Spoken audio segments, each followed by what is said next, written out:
Welcome to 1500ESPN.com. I'm Derek Wetmore. It's Wolves beat guy Nate Sandell. We're at the Target Center where we just saw the Wolves start their season 1-0, beating the Orlando Magic in overtime. A game that maybe shouldn't have been that close. Right, Talk exactly. about the start of the game there and kind of the starting unit that jumped out to a big lead, but then got a little lackadaisical. Yeah, in that first half, they were rolling. They get out to a 17-point lead, and you started to see from Orlando a team that had were coming on a back-to-back. They opened the season yesterday at Indiana, so you were seeing some of that fatigue set in.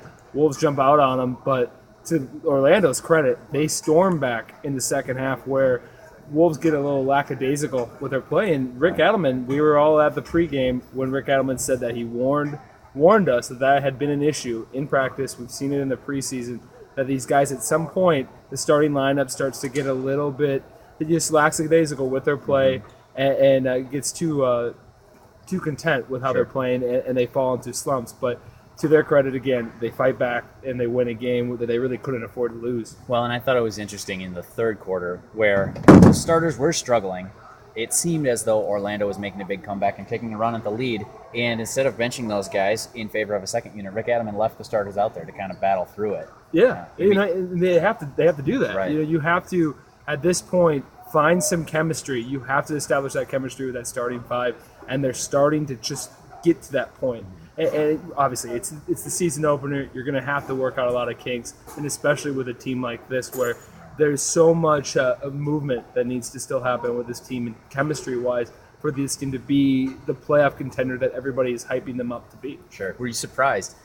Coming into today, we did not know who had started the three. A lot of people speculated that it might be Corey Brewer. Mm-hmm. He did come out and make the start. Were you surprised by that development at all, or did you sort of see the writing on the wall? No, I wasn't really surprised that it was Brewer. I think that was kind of where it was heading. I guess the rotation at the three is where I think all of us were surprised. Derek Williams did not get any playing time. They talked about how he would rotate between the 3 and the 4. We didn't see him at all. And part of that had to do with Orlando going with a 3-guard lineup as the lights go off on us.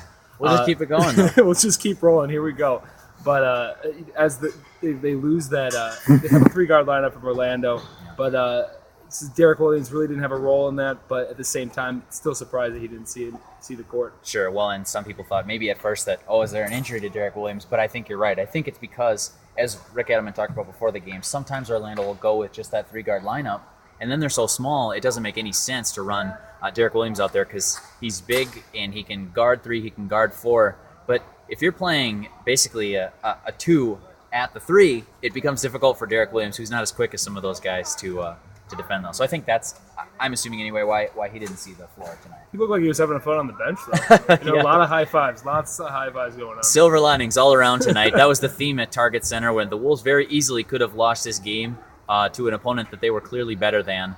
Squeaked out a win in overtime, though, and I think, as Rick Adelman alluded to, there are some lessons to be learned from this, and they're probably happy to have gotten away with a win. Yeah, I mean, I think that in the long run, it's a type of game that we kind of saw coming, based on what Rick Adelman said And in the preseason, too. And in the preseason, but at the same time, him keeping in the starters in that second half when things were going bad, it shows you that they just need to work out the kinks, and it's only going to take time. They just don't have a lot of time to do that, and they have to find chemistry quickly, and that starts here in November. It's true. They'll have Oklahoma City, the Thunder, here at Target Center on Friday. That's their second game of the season. That'll be it for our video here at 1500ESPN.com. For Nate Sandell, I'm Derek Wetmore. Keep checking back to 1500ESPN.com for all our Wolves coverage.